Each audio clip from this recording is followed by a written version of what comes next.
Bismillahirrahmanirrahim. Assalamualaikum warahmatullahi wabarakatuh. Apa kabar Krestuper semuanya? Semoga kita semua selalu dalam lindungan Allah Subhanahu wa taala. Kemunculan Dajjal sudah diperingatkan oleh para nabi, di mana akan tercipta kondisi yang begitu kacau balau. Nantinya Dajjal mempunyai pasukan yang begitu besar dan kuat, dan bangsa inilah yang akan menjadi pasukan utama Dajjal itu.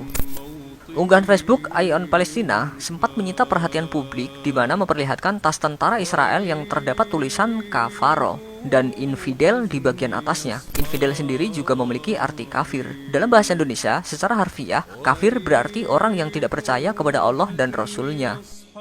Tidak hanya tertulis di tas militer Israel, rupanya tulisan tersebut juga ditemukan di beberapa pesawat.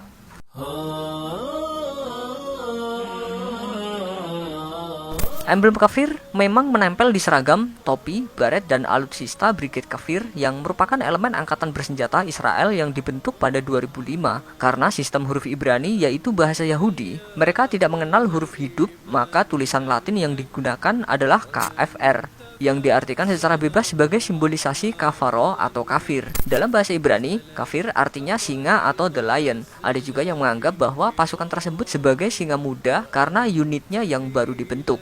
Kafir merupakan pasukan kilat Israel yang dijuluki tentara Dajjal. Unit infanteri ini fokus pada perang kota dan serangan kilat ke jantung pertahanan musuh.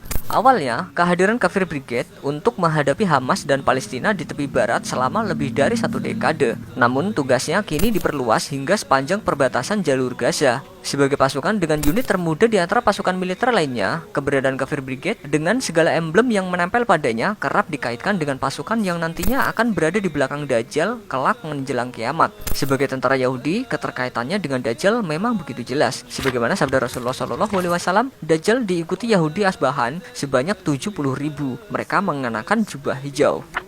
Kemunculan Dajjal beserta bala tentaranya merupakan hal yang menakutkan bagi seluruh manusia di muka bumi, dan peristiwa tersebut akan terjadi di akhir zaman. Dajjal akan merajalela di muka bumi dengan menyebarkan kerusakan luar biasa di mana-mana, kecuali di Mekah dan Madinah. Rasulullah SAW pernah bersabda, tidak ada suatu negeri pun yang tidak akan dimasuki Dajjal kecuali Mekah dan Madinah, karena tidak ada satu pintu masuk pun dari pintu-pintu gerbangnya kecuali ada para malaikat yang berbaris menjaganya. Kemudian Madinah akan terguncang sebanyak 3 kali, sehingga Allah mengeluarkan orang-orang kafir dan munafik daripadanya.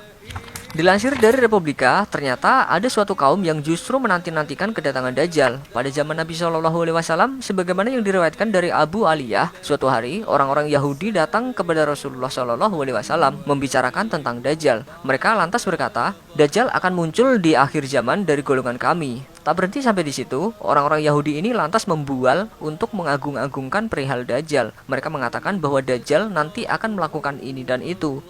Dalam buku The Diary of Dajjal, karya Noriaga dan Arsenar yang kita lansir dari Sindonews disebutkan, kemunculan Dajjal dari dulu sudah ditunggu-tunggu kaum Yahudi. Dajjal akan mendirikan negara Yahudi dan menjadikan bangsa itu kembali berjaya. Misi mereka menciptakan tatanan dunia baru, di mana dunia akan dibangun di atas ilusi dan materialisme. Adapun yang menjadi senjata utama adalah media massa, pornografi, musik, dan film. Inilah yang akan mengontrol sekaligus meracuni pikiran manusia. Orang-orang Yahudi memang meyakini Dajjal sebagai raja yang akan menguasai lautan dan daratan. Mereka juga meyakininya sebagai salah satu tanda daripada tanda-tanda kebesaran Tuhan mereka. Nantinya bagi umat Islam, Dajjal bersama bala tentaranya itu justru akan membuat banyak kerusakan dan menyebarkan fitnah yang keji. Oleh karena itu, para nabi sudah sejak dari dulu kala memperingatkan tentang hal ini. Rasulullah SAW bersabda, sungguh aku akan memberi peringatan kepada kalian tentang Dajjal, dan tidak ada seorang nabi pun kecuali ia telah memberi peringatan kepada kaumnya darinya. Nuh telah memberi peringatan kepada kaumnya, tetapi aku akan menyampaikan kepada kalian tentang Dajjal dengan suatu ucapan yang belum pernah disampaikan oleh seorang nabi kepada kaumnya. Ketahuilah, sesungguhnya Dajjal itu buta sebelah, sementara Allah tidak buta sebelah. Lebih lanjut, Rasulullah SAW juga memberikan ciri fisik yang spesifik pada Dajjal. Dajjal di antara kedua matanya tertulis kafaro, yaitu kafir.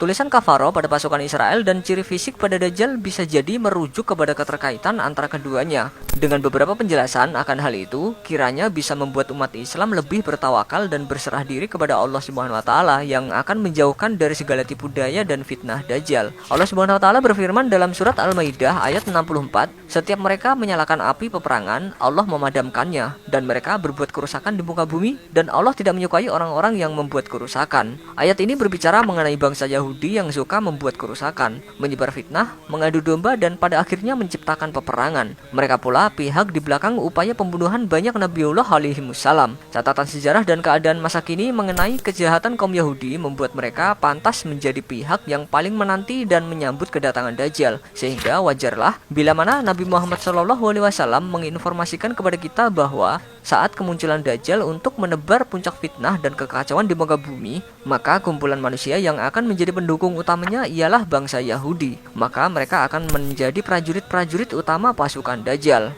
Lebih dari itu, kemunculan Dajjal juga dijelaskan Nabi sebagai salah satu tanda kiamat. Kiamat memang rahasia Allah yang Maha Kuasa. Tidak ada seorang pun yang mengetahuinya. Al-Quran dan Sunnah pun hanya menginformasikan tanda-tandanya. Wallahu a'lam bishawab. Wassalamualaikum warahmatullahi wabarakatuh.